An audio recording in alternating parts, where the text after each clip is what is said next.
Amen. Évangile de Jean, chapitre 1er, verset 14, nous ouvrons le prologue, l'introduction de ce magnifique évangile que nous connaissons maintenant assez bien pour l'avoir médité ensemble plusieurs fois. Et à partir de ce prologue qui agit comme une ouverture à tout ce quatrième évangile, nous faisons résonner quelques mots-clés qui vont être l'objet de toutes les méditations de notre auteur inspiré par le Saint-Esprit. Il va dire, Jean 1,14, « La parole a été faite chair, elle a habité parmi nous, pleine de grâce et de vérité. Et nous avons contemplé sa gloire, une gloire comme la gloire du Fils unique venu du Père. Jean lui a rendu témoignage et s'est écrié, « C'est celui dont j'ai dit, celui qui vient après moi m'a précédé, car il était avant moi. » Et nous avons tous reçu de sa plénitude et grâce pour grâce, car la loi a été donnée par Moïse, la grâce et la vérité sont venues par Jésus-Christ. Personne n'a jamais vu Dieu, le Fils unique qui est dans le sein du Père et celui qui l'a fait connaître. Amen. Nous avons déjà parlé ensemble du mot parole, du mot vie, du mot amour, du verbe faire et de Dieu comme Père à travers ce prologue qui, je vous le rappelle, est comme un hall d'entrée, un sas d'entrée pour comprendre les 21 chapitres de l'Évangile qui sont devant nous et dans lesquels ces vérités vont simplifier, s'intensifier pour trouver écho dans notre foi. Ce matin, nous allons sur ce mot-clé « vérité ». Nous allons voir comment ce mot-clé résonne dans l'évangile de Jean et ce que cela a à nous dire de Jésus-Christ, de notre foi, de notre communion avec Dieu et de notre communion les uns avec les autres. Ce mot-clé, vérité, et ses dérivés, ils apparaissent plus d'une centaine de fois dans l'évangile de Jean. L'évangile de Jean est saturé par cette notion de vérité. À titre de comparaison, quand vous lisez Matthieu, Marc et Luc, les évangiles dits synoptiques, ce vocabulaire n'apparaît que 19 fois sur ces trois évangiles. C'est vous dire l'importance que revêt ce sujet pour Jean. Jean a sélectionné dans le ministère de Jésus certains signes, certains miracles, certains enseignements, certaines paroles, et il a agencé cela selon l'inspiration du Saint-Esprit pour nous faire comprendre ce qui est nécessaire. Et l'une des choses qui est primordiale, fondamentale pour le chrétien, nous dit Jean, c'est la vérité. C'est la vérité. D'ailleurs, dans le prologue, si votre Bible est ouverte, verset 4, on l'a déjà. Cette lumière était la véritable lumière qui, en venant dans le monde, éclaire tout homme. On l'a lu, verset 14. La parole a été faite chair, elle a habité parmi nous, pleine de grâce et de vérité. Et cela va être réitéré au verset 17. Nous avons tous reçu de sa plénitude et grâce pour grâce, car la loi a été donnée par Moïse, la grâce et la vérité sont venues par Jésus-Christ. Déjà dans ces 18 premiers versets, dans ce prologue, cette introduction, 3 fois, le vocabulaire de la vérité est souligné. Vérité, véritable, vrai, vraiment. Vous allez retrouver ces mots dans ces 21 chapitres, quasiment à chaque verset. Vous connaîtrez la vérité, et la vérité vous affranchira. Jean 8, 32. Je suis le chemin, la vérité et la vie. Jean 14, verset 6. Si vous demeurez dans ma parole, vous êtes vraiment mes disciples. Jean 8, 31. Mais l'heure vient, et elle est déjà venue, où les vrais adorateurs adoreront le Père en esprit et en vérité, car ce sont là les adorateurs que le Père demande. Jean 4, 23. Il y en a un autre qui rend témoignage de moi, dit Jésus, dans Jean 5, 32. Et je sais que le témoignage qu'il rend de moi est vrai. Je suis le vrai cep, et mon Père est le vigneron, Jean 15, 1. Moïse ne vous a pas donné le pain du ciel, mais mon Père vous donne le vrai pain du ciel. Car le pain de Dieu, c'est celui qui descend du ciel et qui donne la vie au monde. Jean 6, 32 et 33. Amen. Ça, c'est quelques paroles dans l'évangile de Jean. Très intéressant, ces paroles-là, vous ne les avez que dans l'évangile de Jean. Vous ne les avez pas dans l'évangile de Matthieu, Marc, Luc. C'est Jean qui nous les donne pour montrer à travers sa plume combien le Saint-Esprit, qui est qualifié d'esprit de vérité par Jésus dans l'évangile de Jean, tient à la vérité. Il tient à ce qui est vrai, véritable, à ce qui est vraiment, à ce qui est véracité. Pourquoi c'est important ? Parce qu'on vit dans une société, on la qualifie de postmoderne, qui est marquée par ce que les sociologues et les philosophes appellent le perspectivisme. Vous allez me dire, c'est quoi ça encore ? C'est la pensée ambiante, générale, qui relativise toute idée de vérité et qui véhicule la théorie que ce qui est vrai n'est finalement que ce qui est à la perspective culturelle et linguistique de chacun. En pratique, ce qui est vrai pour moi n'est pas forcément vrai pour vous, parce que ma perspective n'est pas la même. C'est ce qu'on appelle le perspectivisme. Je n'ai pas le même parcours, je n'ai pas le même angle de vue, je n'ai pas la même expérience, donc ma vérité n'est pas tout à fait la même que la tienne, et nous devrions bien nous en accommoder, nous devrions bien, sous une grande idée de tolérance, accepter les points de vue de tout le monde. C'est ce qu'on appelle le perspectivisme, qui est prégnant aujourd'hui dans notre société pluraliste. Pour faire simple, dans notre société moderne, la vérité n'a plus de sens absolu. Pire encore, sont considérés comme dangereux les personnes ou les groupes de personnes qui affirment connaître ou comprendre la vérité. Car cela mènerait inévitablement, selon cette bien-pensance, à la tyrannie. Il faut donc remplacer tous ces groupes, toutes ces idées par une vérité relative. Alors je sais que ce que je dis en introduction peut paraître abstrait pour certains, mais ça a des répercussions terribles.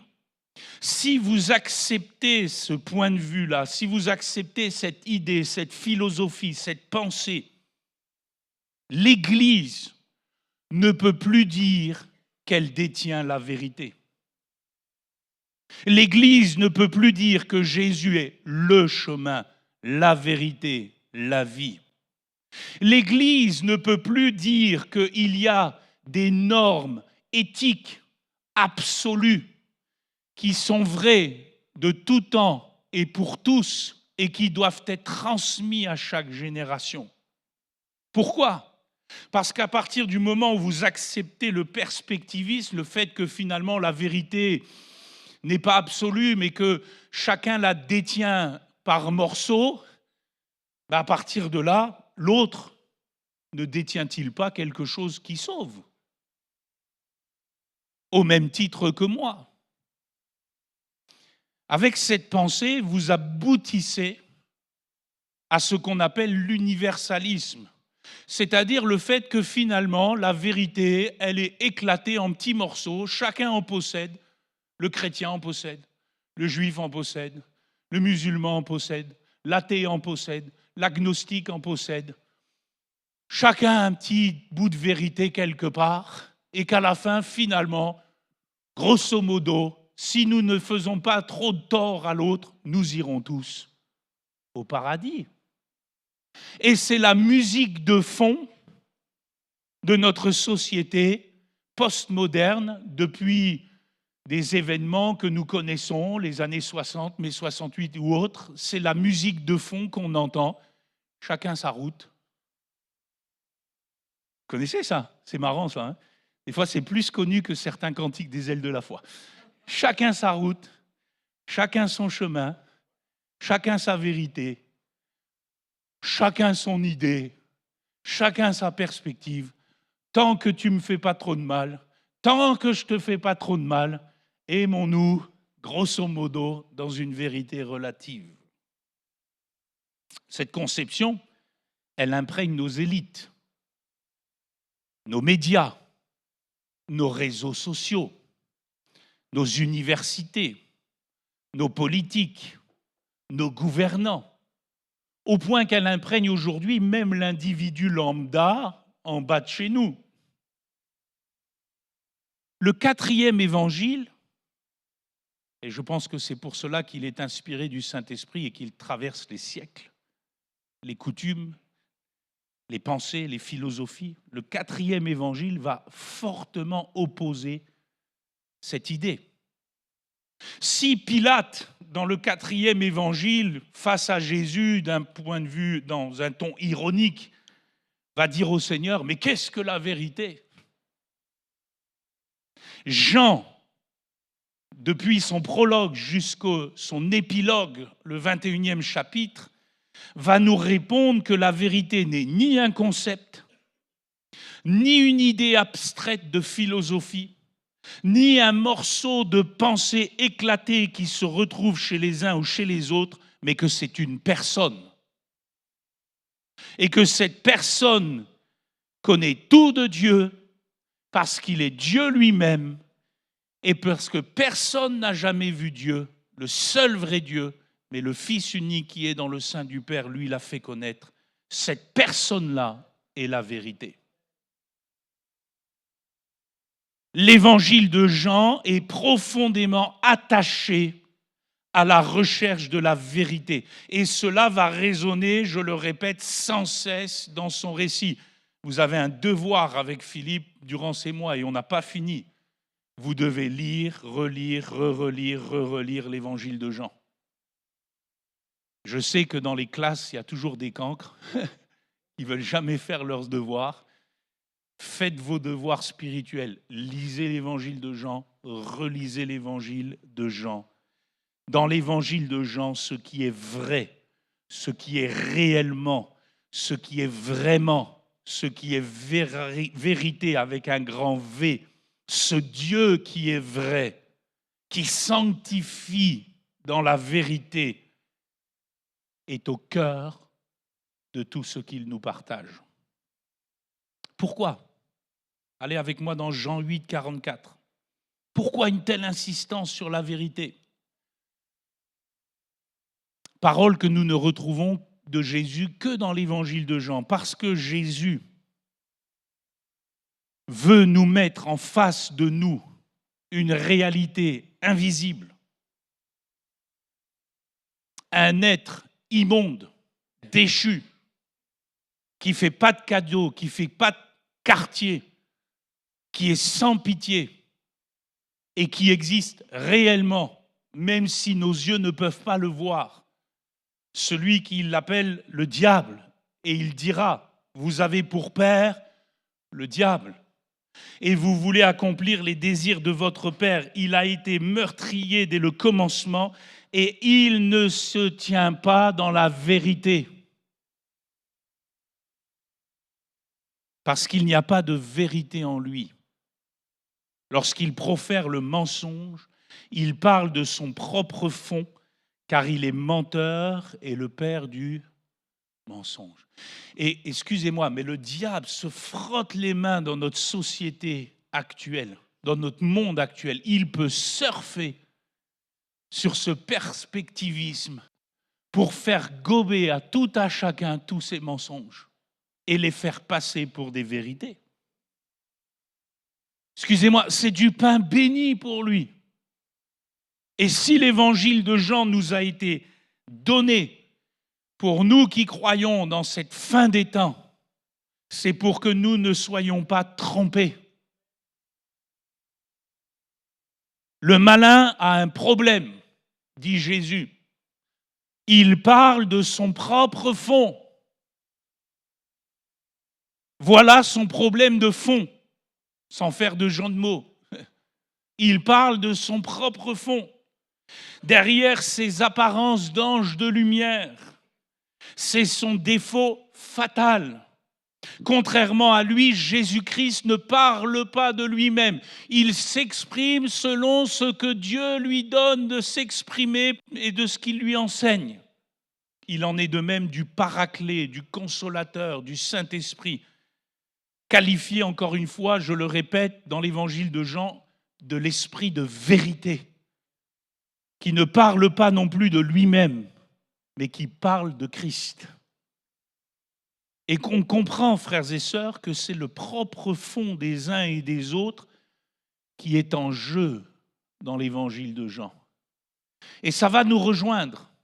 Le diable parle de son propre fond. Jésus, lui, parle pas de son propre fond, mais du Père. L'Esprit ne parle pas de son propre fond, mais du Père et du Fils. Et tout de suite est posée la question, et vous parlez de quoi? De quelle source? Dans l'évangile de Jean, les Juifs qui disent adorer Dieu parlent de leur propre fond. Ils parlent de leur nature pécheresse. Ils parlent de leur nature déchue. Ils n'ont ni vu ni entendu le Dieu vrai. Ils ne le connaissent pas tout en prétendant l'adorant. Ils sont seulement les marionnettes du père du mensonge. La preuve, ils vont finir par s'allier avec Pilate et avec Hérode pour crucifier la vérité. La brebis du Seigneur, celle qui n'est plus du monde, qui a été arrachée des ténèbres, de la main de l'ennemi, la brebis du Seigneur, celle qui est née d'en haut, née de l'Esprit, elle entend la voix de son maître et elle le suit. Et Jean 3, 21 nous dit qu'elle fait la vérité. Lisez bien ce texte, Jean 3, 21. Quand Jésus a fini de parler avec Nicodème, le narrateur nous dit « Celui qui agit selon la vérité vient à la lumière ». Littéralement, celui qui fait la vérité. Celui qui pratique la vérité vient à la lumière, cette véritable lumière. Lumière de lumière, vrai Dieu de vrai Dieu. Les brebis du Seigneur ne sont plus dans l'artificiel du monde, ne sont plus dans l'artificiel du malin, ils sont dans le réel de Dieu. Ils sont dans le réel de la lumière, parce qu'ils entendent la voix du seul vrai Dieu. Débarrassés du mensonge, ils mangent maintenant du vrai pain du ciel. Ils sont attachés au vrai cep. Ils sont donc dans la réalité de Dieu, celle qui regarde le fond du cœur de l'homme, qui voit son péché, mais aussi celle qui regarde à la croix et qui voit le véritable agir pour les délivrer. Voilà pourquoi Jean, dans 1 Jean 1, vous voyez, Jean n'a pas écrit que l'Évangile, il y a des épîtres, il y a l'Apocalypse, il y a ce qu'on appelle un corpus johannique. Jean va dire 1 Jean 1, 6, et on peut le lire ensemble, si nous disons que nous sommes en communion avec lui et que nous marchions en même temps dans les ténèbres, nous mentons.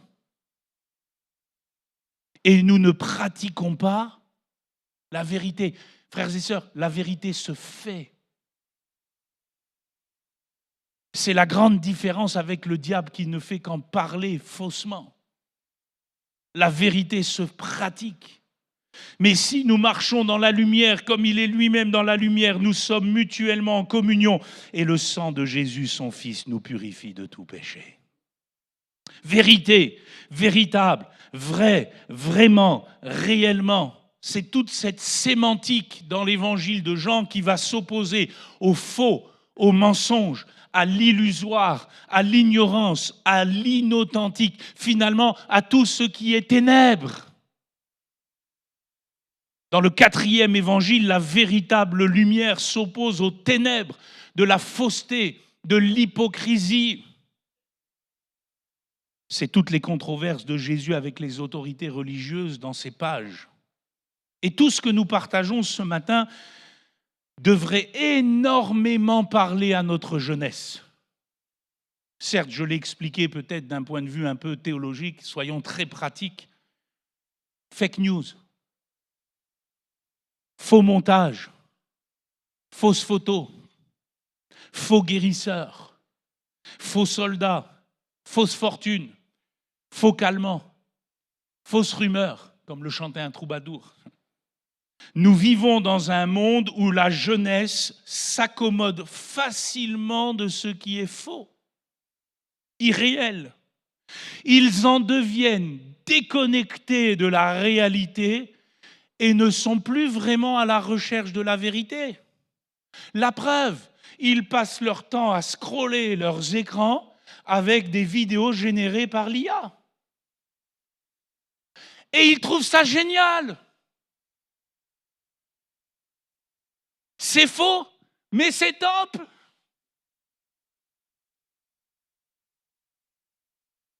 C'est complètement illusoire, mais qu'est-ce que ça fait du bien aux yeux. Et ils peuvent passer des heures. Je ne sais pas si on pourrait prendre ce matin les téléphones des moins de 25 ans ici. Oh, mais moins de 30 ans aussi, les gars. Hein. Et qu'on fasse, maintenant il y a le temps d'écran. Qu'on fasse le temps d'écran et qu'on l'affiche comme affiché Sabrine et Christian, nos comptes, qu'on les affiche là-dessus. Combien de temps tu passes dans le faux, dans l'irréel, dans l'inauthentique, satisfaisant ta chair et ses convoitises? Et en parallèle, combien de temps recherches-tu vraiment ce qui est vrai, ce qui est vérité, ce qui est authenticité? Ne tapons pas que sur les jeunes. Faux christianisme, fausse doctrine, faux docteurs, faux prophètes, faux semblants, fausses effusions de l'esprit, fausses apparences. Même au sein de l'Église actuelle, avec un grand E, l'inexactitude fait des ravages. Et là encore, combien sur leurs écrans voient ceci, cela, oh, c'est génial. Oh là là, magnifique. C'est pas tout à fait vrai, mais c'est pas grave. C'est pas tout à fait doctrinal, mais c'est pas grave. Tant qu'on passe un bon moment de louange. Le gars, il a divorcé 3 fois, mais c'est pas grave. Il chante bien. Ça fait du bien. Et on oublie, et c'est le premier point de mon message, ça va, vous êtes assis ce matin, vous avez mis la ceinture? On oublie que dans la Bible, vérité rime avec fidélité, mais aussi rectitude. Ce qui est vrai est droit. Parce que Dieu n'est pas tort. Il n'a pas de marteau. Hein. Ça va, vous l'avez compris, celle-là, non, peut-être pas. C'est dur à comprendre, celle-là. C'est l'utilisation des mots bibliques qui me fait dire cela. Je passe le champ lexical de l'Ancien Testament, on pourrait faire un cours biblique ensemble. Je me centre sur le Nouveau Testament, en particulier l'Évangile de Jean, aletheia en grec, traduit par vérité. C'est dérivé, vrai, vraiment, réellement, etc. Aletheia, c'est ce qui est authentique, ce qui est fiable, ce qui est ferme, ce qui est droit, ce qui est effectivement, ce qui est sans détour. Aletheia en grec vient d'un verbe lantano qui signifie dans son sens premier oublier, être caché, ignorer. Lantano. Aletheia, lantano c'est la racine. A c'est privatif. C'est donc la vérité, ce qu'on ne peut pas oublier, ce qu'on ne peut pas dissimuler, ce qu'on ne peut pas ignorer, ce qu'on ne peut pas mettre de côté, ce qui ne peut pas être caché. Vous conviendrez que dire toute la vérité, c'est ne rien cacher. Un événement ou une parole est vraie, seulement à partir du moment où ils sont dévoilés et explicités. Une personne est vraie ou sincère seulement lorsqu'elle ne dissimule rien, lorsqu'elle ne cache rien, lorsqu'elle n'oublie rien, lorsqu'elle n'oublie pas de te dire quelque chose. Aletheia, qui vient de lantano. Lantano, c'est oublier. Aletheia, ne rien oublier. Dire toute la vérité. On comprend alors que la vérité dans l'évangile de Jean et dans le Nouveau Testament est liée à ce qui est juste. Et donc au jugement.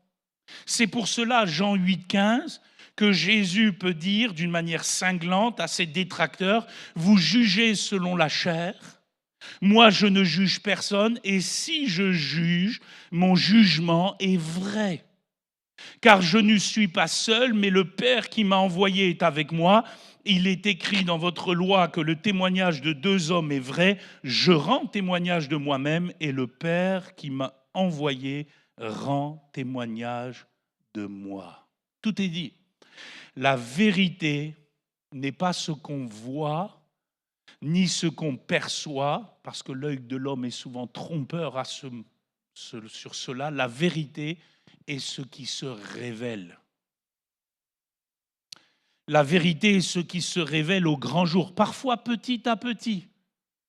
Car, dit Jésus, il n'y a rien de caché qui ne doive être découvert, ni de secret qui ne doivent être connus.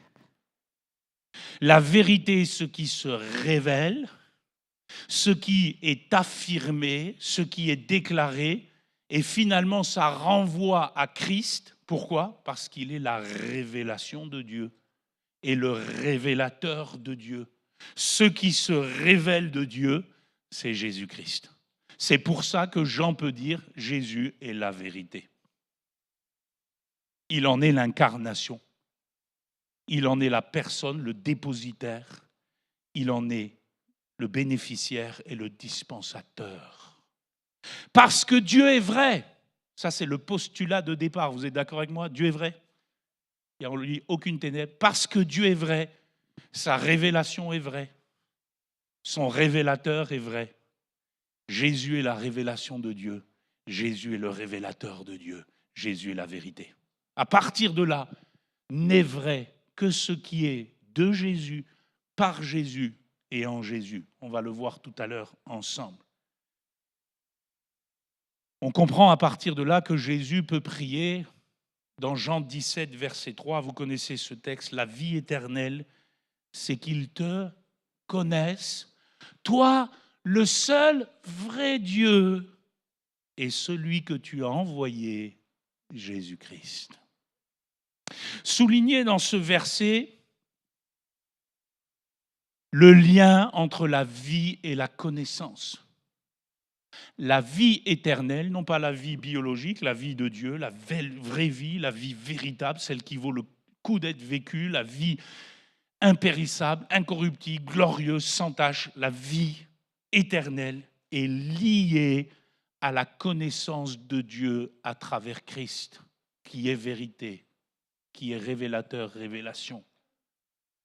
Vivre passe par la vérité. C'est pour cela que dans l'Église de Jésus-Christ, excusez-moi l'expression, nous sommes à cheval sur la vérité. Il n'y a pas de vie dans le mensonge.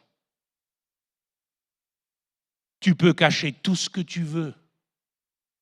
Tu peux dissimuler tout ce que tu veux. Tu peux générer par IA une vie fausse.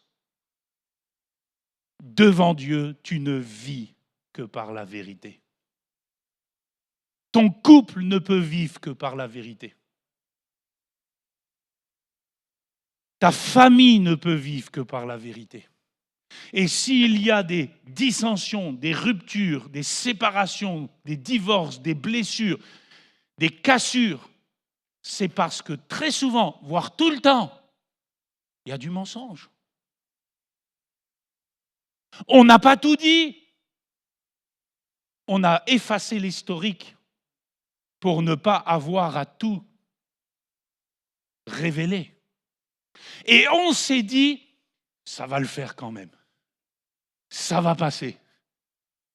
Or, Jésus, dans l'évangile de Jean, nous répète, vous connaîtrez la vérité et la vérité vous rendra libre. Si je suis encore empêtré, lié par toutes sortes de choses contraires à la parole de la vérité, je ne connais pas encore vraiment Dieu et je ne vis pas encore pleinement. C'est le message de l'évangile de Jean. C'est pour cela que quand Jésus dit « Je suis le chemin, la vérité et la vie », il se propose non pas être seulement un but, mais un moyen. Il faut peut-être ponctuer cette phrase autrement pour que vous le compreniez bien. Vous voyez, si votre Bible est ouverte dans Jean 14, verset 6, tout le monde connaît ce texte. Je suis le chemin, la vérité et la vie. Ça va? Vous l'avez affiché? Vos yeux sont ouverts? S'il y a quelqu'un qui dort à côté de vous, mettez un grand coup de coude. Regardez la ponctuation. Pourquoi je dis ça? Parce que la ponctuation n'est pas dans les manuscrits. Ça, c'est les traducteurs qui rajoutent les virgules. On pourrait traduire bien mieux « Je suis le chemin, : la vérité et la vie ». À partir de là, la vérité et la vie, c'est le chemin. Vous comprenez ça? Jésus n'est pas seulement le but à atteindre, c'est le moyen par lequel je chemine dans la vérité et la vie. Je suis le chemin, : ce chemin, c'est quoi? La vérité et la vie. On pourrait le traduire autrement. Je suis le chemin de la vérité et de la vie. À partir de là, vous comprenez encore une fois que Christ n'est pas seulement un but, il en est aussi le moyen. En cheminant en Christ, je chemine en vérité et en vie. C'est pour cela que Jean peut dire, et on l'a lu ensemble dans Jean 1, 14, la parole a été faite chair et elle est venue pleine de grâce et de vérité. En réalité, on peut même traduire « elle est venue pleine de la grâce de la vérité ». La grâce de Dieu, la faveur de Dieu imméritée, le don de Dieu, la grâce de Dieu, c'est justement la vérité. C'est la grâce de la vérité. C'est pour cela que les apôtres n'ont cesse d'écrire aux églises que la grâce et la paix soient avec vous. Parce que c'est la grâce de la vérité. Et il n'y a pas de vie sans vérité.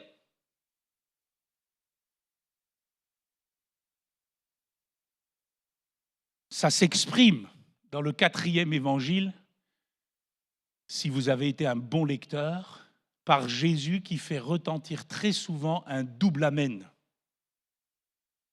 Amen, amen, lego, en grec. En vérité, je vous le dis. Vous l'avez lu ça? Si vous êtes un très bon lecteur de la Bible, dans Matthieu, Marc, Luc, les évangiles dits synoptiques, Jésus n'a qu'un simple amen. En vérité, je vous le dis, vous ne trouvez jamais en vérité, en vérité.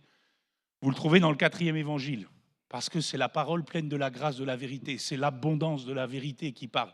En vérité, en vérité. Excusez-moi la boutade, ce n'est pas le forcheur de quelqu'un qu'on connaît bien. En vérité, en vérité. Un double amen. Et je pose la question, pour aller maintenant dans la deuxième grande partie de mon message, est-ce que ce double amen retentit dans ta vie?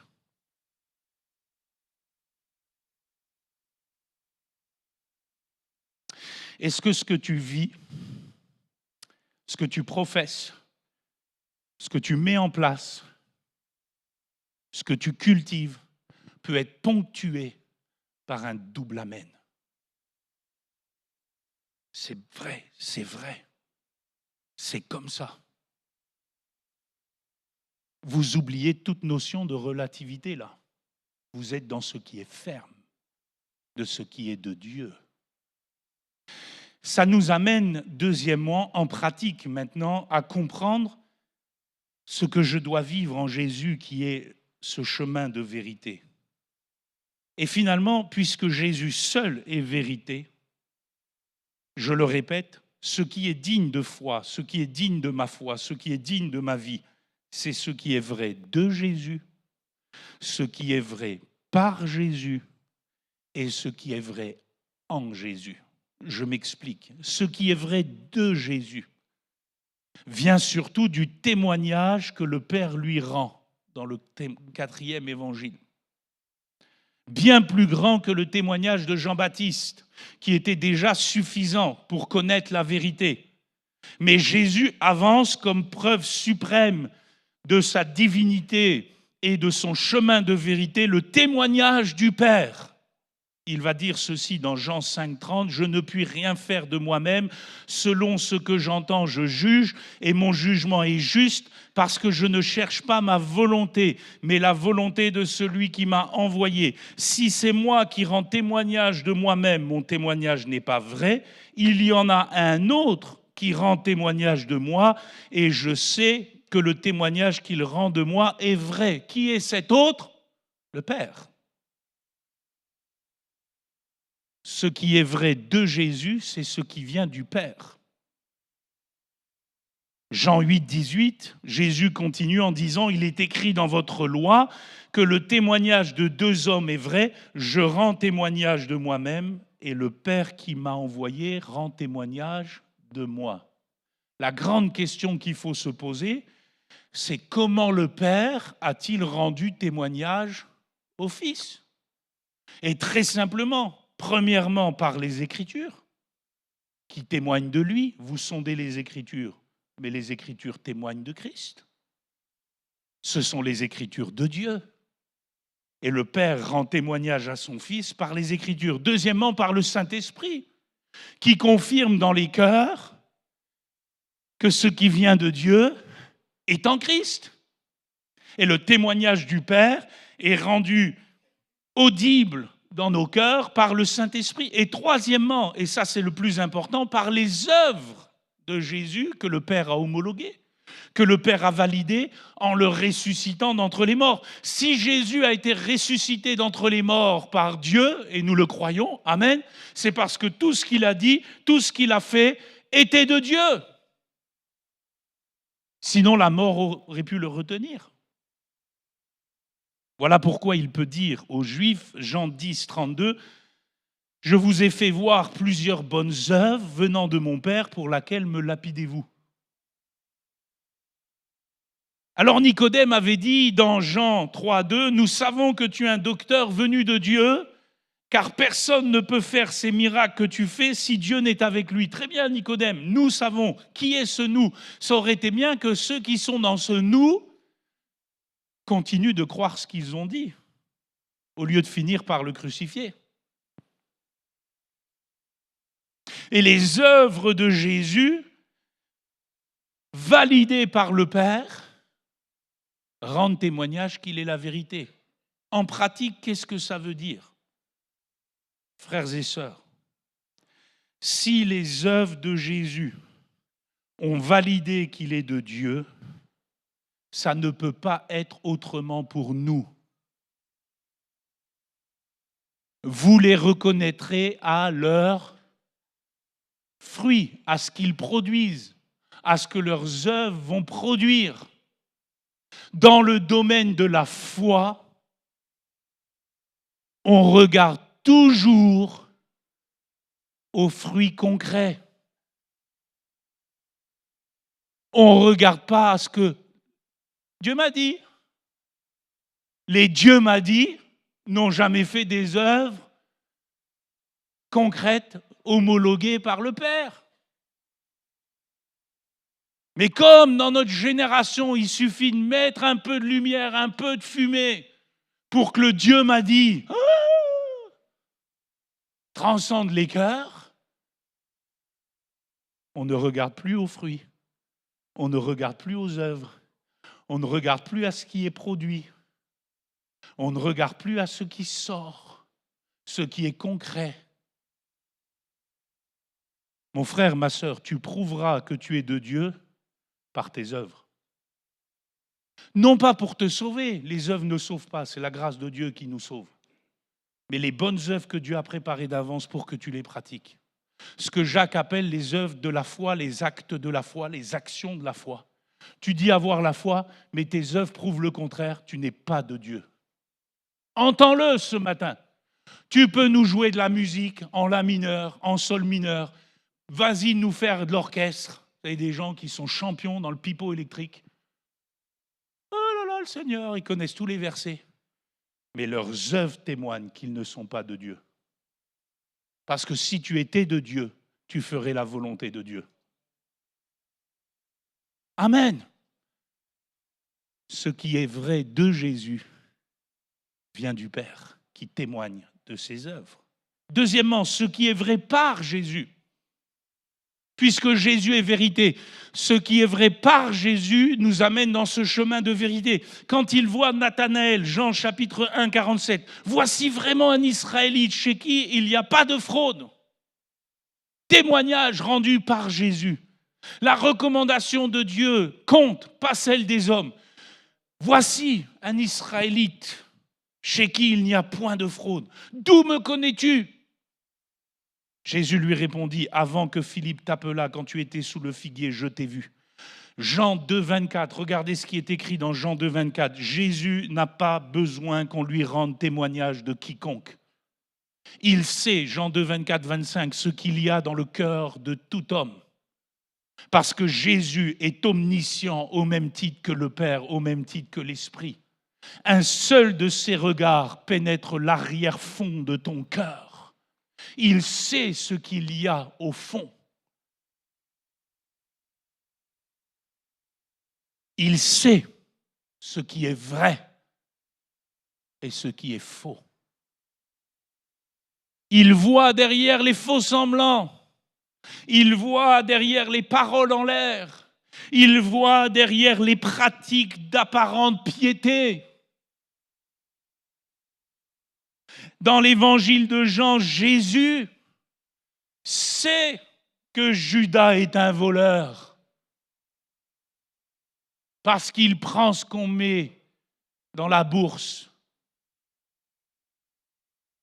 Allez pas voir Christian comme un voleur, je vous l'ai toujours dit.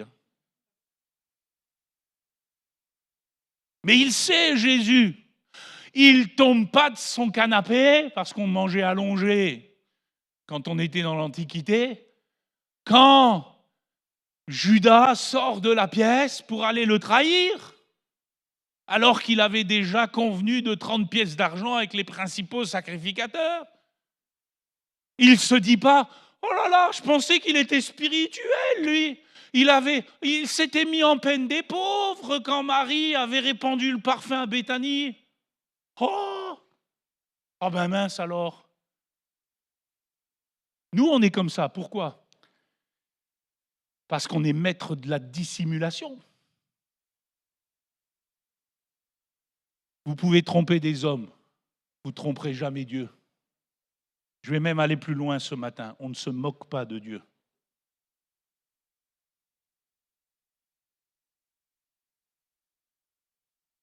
Voilà pourquoi Jésus dit ceci dans Jean 8, 31, c'est important ce que nous partageons.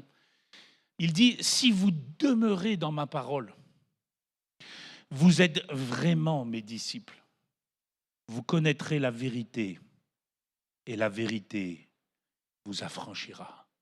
Oh, ceux qui ont entendu cette parole-là, ce jour-là, se sont offusqués. Comment nous parle-t-il d'esclavage ? Nous qui ne sommes esclaves de personne. Nous qui sommes les enfants d'Abraham.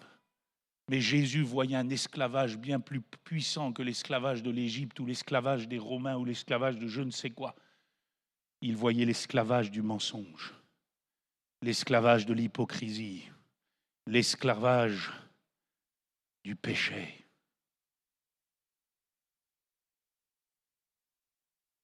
La vérité ce matin, frères et sœurs, et je n'ai pas honte de prêcher l'Évangile, je suis un prédicateur de l'Évangile.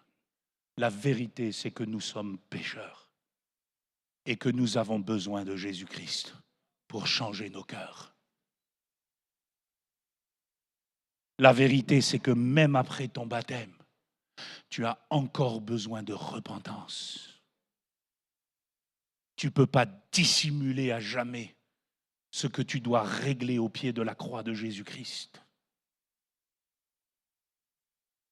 Ça, c'est ce qui vient par Jésus. Quand Jésus dit de Nathanaël, voici un Israélite chez qui il n'y a point de fraude, il n'est pas en train de lui dire que c'est un homme pur, sans péché. Il n'y en a qu'un qui est sans péché, c'est Jésus-Christ. Mais il voit en lui un homme honnête, sincère, vrai, authentique, qui ne regarde pas aux autres en disant « oui, mais ceci, cela », non, qui est vrai, qui sait se repentir quand il faut se repentir, même si l'autre a mis bien plus dans la balance. Ouais, je ferai une démarche quand l'autre fera une démarche. Non. Vrai, véritable, vraiment, réellement, mes disciples. Authentiquement, sincèrement, profondément. Notre plus grand ennemi, frères et sœurs, c'est nous-mêmes. Nous sommes parfois nos propres gardiens de prison parce que nous ne voulons pas affronter la vérité que nous renvoie la parole de Dieu. On se plaint de nos esclavages alors que la porte est déjà ouverte, mais que nous restons à l'intérieur de notre cachot parce que nous nous mentons à nous-mêmes. Nous inventons un gardien, c'est l'autre, c'est un tel, c'est une telle, c'est ceci, c'est cela. Et en réalité, nous sommes nos propres gardiens parce que nous ne connaissons pas la vérité qui libère. Cette vérité nous crucifie. Paul s'opposera à Pierre en pleine assemblée en disant « ce que tu fais n'est pas bien. Tu manges avec les Juifs alors que juste avant tu mangeais avec les non-Juifs. Tu as agi par dissimulation. Tu as entraîné avec toi Barnabas, l'homme de l'encouragement. Et ce jour-là, la fracture était énorme dans l'Église. Mais aujourd'hui, nous avons peur de cela parce que le perspectivisme a gagné l'Église.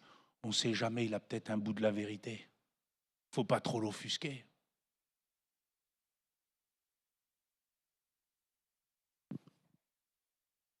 Si Jésus nous donne son témoignage, si l'esprit de conviction, de péché nous donne son témoignage, frères et sœurs, vivons-le, acceptons-le.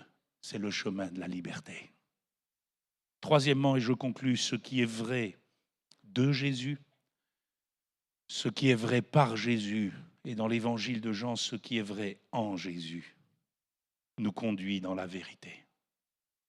Et ce qui est vrai en Jésus, c'est la communion avec le Père, qui doit être vraie. Ce sont de vrais adorateurs que le Père recherche. Voilà ce qui doit être en Jésus. Le vrai cep.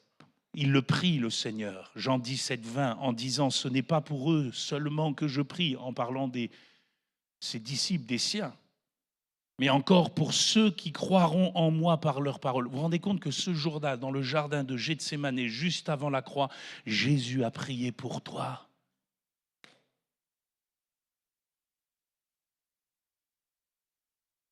Et comment a-t-il prié pour toi ? Afin que tous soient un. Comme toi, Père, tu es en moi, et comme je suis en toi, afin qu'eux aussi soient un en nous. L'unité de la foi, la communion au Fils de Dieu, pour que le monde croie que tu m'as envoyé. Je leur ai donné la gloire que tu m'as donnée, afin qu'ils soient un, comme nous sommes un. Vous avez remarqué qu'il n'y a pas de S à un dans le texte ? Ce n'est pas une faute de français, hein.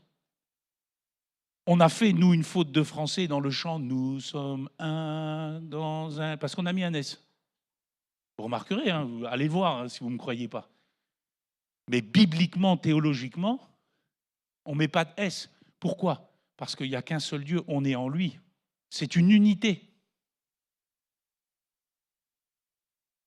Alors les puristes diront « Si, c'est une faute de français ». Oui, mais c'est la meilleure faute de français qui soit. Nous sommes dans l'unité de Dieu. C'est ça qui est vrai en Jésus.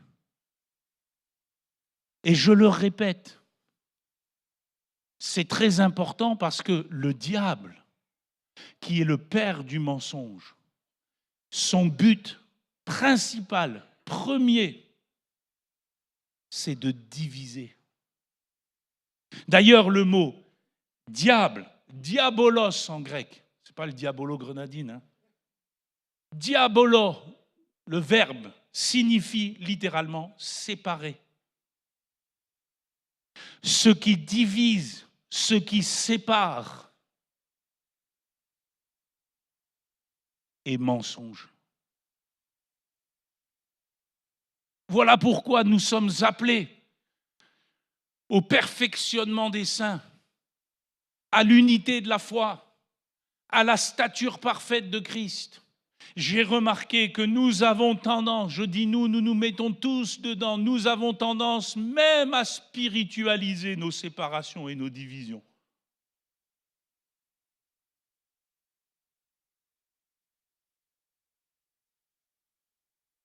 Mais regardez ce qui est écrit avec moi dans 1 Jean 3. Jean n'a pas écrit que l'Évangile. 1 Jean 3, 11. Et j'ai bientôt fini, je vous rassure. Mais en même temps, il faut bien justifier le salaire. 1 Jean 3, 11. Ce qui vous a été annoncé et ce que vous avez entendu dès le commencement, c'est que nous devons nous aimer les uns les autres et ne pas ressembler à Caïn, qui était du malin. N'oubliez pas, le malin, le diable, diabolo, séparé, divisé. Il va prendre une connotation ici de supprimer. Caïn supprime son frère. Il était du malin, il tua son frère. Pourquoi le tua-t-il? Parce que ses œuvres étaient mauvaises et que celles de son frère étaient justes. Mais il ne voulait pas affronter la réalité, la vérité. Il s'est fait un film, Caïn. Ne vous étonnez pas, frères, que le monde vous hait. Nous savons que nous sommes passés de la mort à la vie parce que nous aimons les frères. Celui qui n'aime pas demeure dans la mort. Quiconque hait son frère est un meurtrier, et vous savez qu'aucun meurtrier n'a la vie éternelle demeurant en lui. Nous avons connu l'amour en ce qu'il a donné sa vie pour nous. Nous aussi, nous devons donner notre vie pour les frères. Si quelqu'un possède les biens du monde et que, voyant son frère dans le besoin, il lui ferme ses entrailles, comment l'amour de Dieu demeure-t-il en lui? Petits enfants, n'aimons pas en parole et avec la langue, mais en action et en vérité, avec vérité. Par là, nous connaîtrons que nous sommes de la vérité et nous rassurerons nos cœurs devant lui. Vous remarquerez dans ce passage biblique qu'il y a une quasi-équivalence entre le mensonge et le meurtre, entre le malin, le père du mensonge, et l'homicide. Pourquoi ? Parce que ce qui sépare, diabolos, ce qui divise, c'est ce qui supprime. Quand je mens à mon frère, je le supprime de ma réalité. Je ne le considère pas digne d'être dans ma vérité. Spirituellement, c'est comme un homicide. Vous comprenez la gravité du mensonge devant Dieu?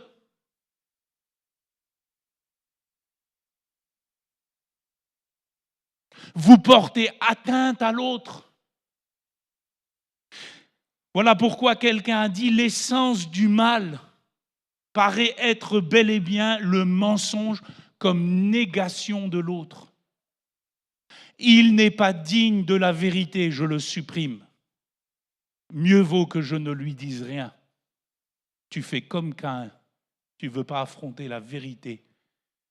Tu supprimes ton frère, tu supprimes ton prochain. Vous comprenez pourquoi Paul, dans Éphésiens 4, quand il nous décrit que nous ne devons plus marcher comme les païens, qui ont l'intelligence obscurcie, qui sont étrangers à la volonté et à la vie de Dieu, mais que nous devons nous dépouiller, être renouvelés par le Saint-Esprit dans notre intelligence, et que nous devons revêtir Christ, Éphésiens 4, 17 à 24. Regardez tout de suite le verset 25. Parce que ça, c'est la partie théorique de la conversion de la foi. Quelle est la répercussion première, principale, fondamentale? C'est de renoncer au mensonge. Ah, vous allez me dire, mais il y a des péchés plus graves. L'adultère, l'ivrognerie, oui. Mais la principale chose du chrétien authentique, c'est de commencer à vivre dans la vérité. C'est pourquoi renoncer au mensonge. Et que chacun parle de vous selon la vérité à son prochain. Je sais que mon message va vous déranger ce matin, mais s'il y a des choses que vous n'avez jamais dites à quelqu'un qui aurait dû être dites dans la paix et dans l'amour, vous l'avez supprimé de votre réalité. Vous avez fait une négation de sa présence. Vous avez dit au Seigneur, moi j'aime bien les uns, mais j'aime pas les autres. Mais on ne va pas au ciel seulement avec les uns.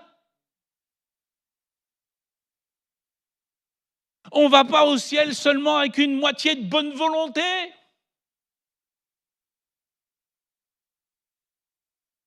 Renoncer au mensonge. Voilà pourquoi Jean peut dire, les musiciens peuvent se préparer, Julien aussi, celui qui dit qu'il est dans la lumière et qui est son frère est encore dans les ténèbres. Celui qui aime son frère demeure dans la lumière et aucune occasion de chute n'est en lui. Mais celui qui est son frère est dans les ténèbres. Il marche dans les ténèbres. Il ne sait où il va parce que les ténèbres ont aveuglé ses yeux. Le dernier verset de la première épître de Jean est alors glorieux. Vous le connaissez, 1 Jean 5, 21. Dernier verset de Jean. Après nous avoir parlé de vérité, véritable, vraiment, réellement, véracité, petits enfants, gardez-vous, littéralement des eidolas, qui a donné en français idole. Le chrétien qui n'a pas profondément réfléchi à l'écriture se dit ici, ok, je vais me préserver de la statue de pierre, de bois, de fer, ok. Mais vous n'avez pas compris profondément le message de Jean. L'idole n'est pas que l'idole de bois, l'idole de fer, l'idole de pierre. L'idole, c'est tout ce qu'on considère dans sa pensée et dans son cœur et qui n'est pas vrai. D'ailleurs, c'est tellement vrai, c'est le cas de le dire, que le mot idole en hébreu, c'est vanité. Ébel, fumée, illusion. Tout ce qui est illusion dans ton cœur, dans ta vie, tout ce qui n'est pas vrai, tout ce qui est même un mensonge pieux que tu t'es inventé, à laquelle tu as mis quelques versets dessus, est une idole qui peut te séparer de Dieu. Le mensonge de soi-même, de se complaire en soi-même, tu deviens ta propre idole, ta propre vanité, ta propre fumée. Le chrétien doit aimer la vérité. Marchons dans l'amour de la vérité. Prions le Seigneur quelques instants. Et on va chanter ce cantique, que l'esprit de vérité vienne sur nous maintenant. Peut-être pourrions-nous nous lever ensemble. Ce sera le cantique de consécration, le cantique aussi de fin. Tout après, nous aurons une action de grâce. Nous rappelons